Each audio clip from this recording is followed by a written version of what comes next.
Uy, Angela, kamusta ka na? Nakapaghanap ka na ba ng trabaho mo? Wala eh. Wala rin naman sumusuporta sa akin. Ano ka ba, Angela? Paano na lang yung mga pangarap mo? Eh, sino naman may gustong kumuha sa gantong kalagayan ko? Ano ba, Angela? Huwag kang negative dyan. Nandito ako, tutulungan kita makapasok sa pinagtatrabahuan ko. Sige, pag-iisipan ko. Sige balitaan mo ako. Nay! Ay, tay, hindi dito na po pala kayo. Oh, anak. Nay? Nay? Nay? Ano? Nay, gusto ko na pa rin yung pangarap kong maging receptionist. Hay nako, tigil-tigilan mo nga ako sa kakaganyan mo. Receptionist? Eh hindi nga bagay sa mukha mong yan. Maging labandera ka na lang dito, mas may pag-asa ka pa. Pero Nay, gusto ko lang naman pong susubukan. Gusto ko rin po magkaroon ng maayos na trabaho at makatulong sa inyo. Wala kang mararating dyan. Akala mo naman kayang-kaya mo makipagsabayan sa mga yan. Hindi na naman po masamang mangarap, Nay. At isa pa, nanay ko po kayo.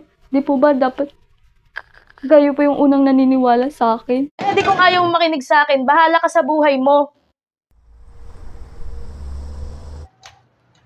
What specific job or department do you want to take?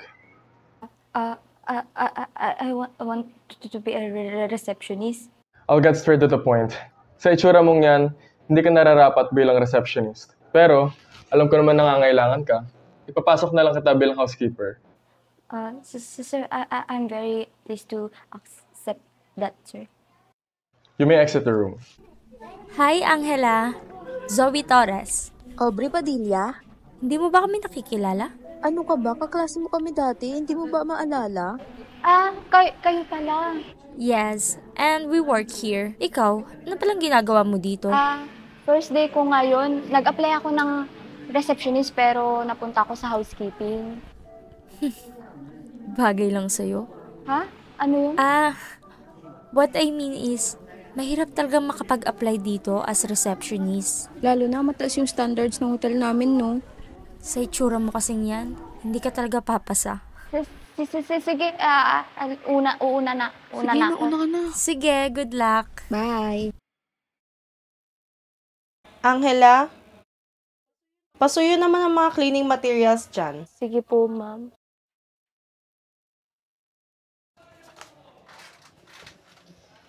Ay, ako na nga. Bagal-bagal. Ang liit-liit mo kasi. Maski sa housekeeping, di ka nababagay. Sorry po, ma'am. Ay, doon ka na nga lang sa labas. Ba yan? Ang liit-liit mo kasi. Maski sa housekeeping, di ka nababagay. Sa itsura mo kasing yan, hindi ka talaga papasa. Hindi ka nararapat bilang receptionist. Lalo na mataas yung standards ng hotel namin, no? Oh, ba't parang lalim naman ang iniisip mo? Sino ka? Kanina ka pa ba dyan? Ako nga pala si RJ. Bago ka lang dito? First day ko ngayon, ako si Angela. Okay ka lang ba? May iniisip lang ako. Sige Una na rin ako Ingat ka dyan. Housekeeping! Good afternoon, sir. I'm here to clean your room. Coming. No.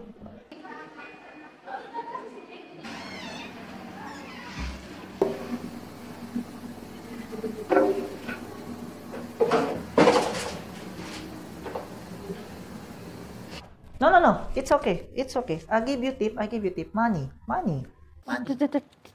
Thank you, sir. Money.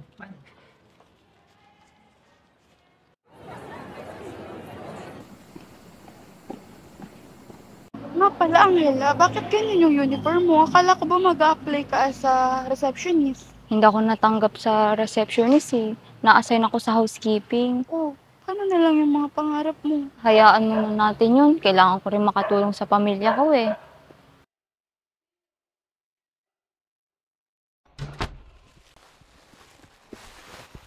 Bago ka lang dito?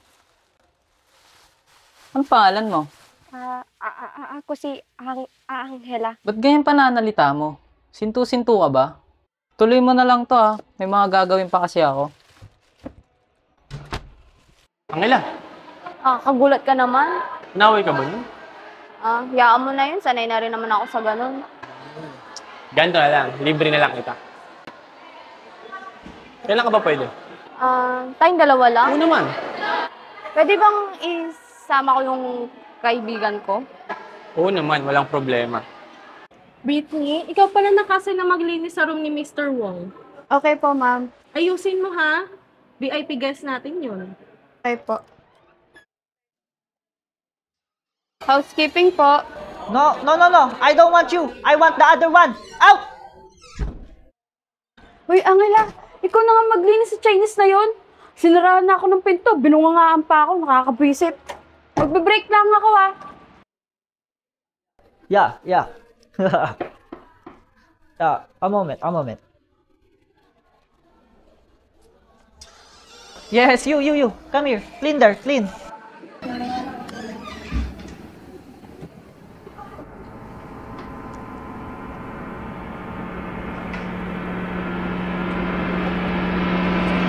Sir, what na siya gawin, sir?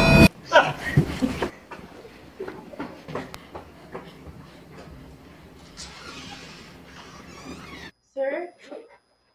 Do you know why I called you? But, Sir, We know Mr. Wong for years. He's our consistent VIP. Pera niya ang pinampapasahod ko sa'yo. But, sir... Ngayon, if you want to leave, the door is wide open. Isa ka pa, ayusin mo yung trabaho mo. Ate, anong ginagawa natin dito? Basta samahan mo na lang muna ako.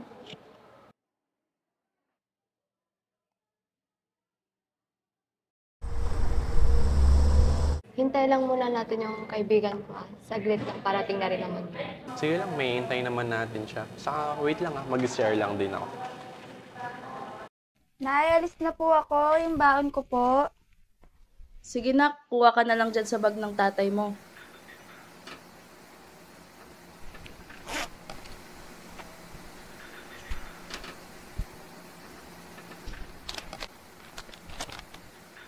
Ha? Akala ko may depression na si ate. O bakit, Ami? Oo, magkikita kami ngayon. Ha? Sige. I-send mo na lang.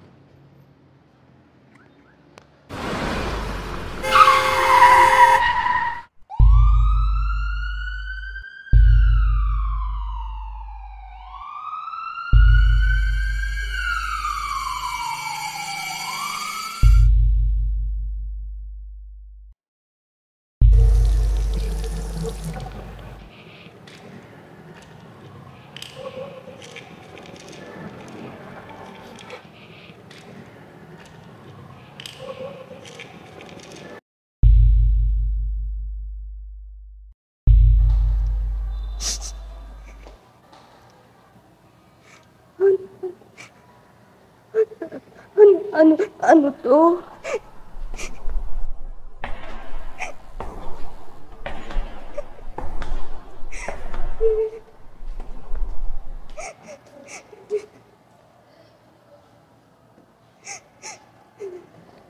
Tara na, Angela. Kailangan na natin umalis.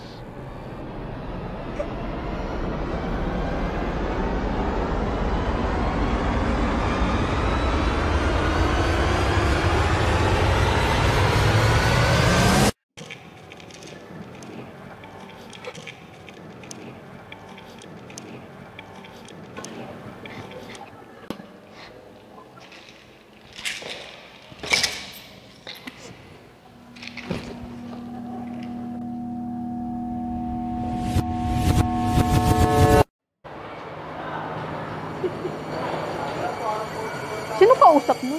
Baliw.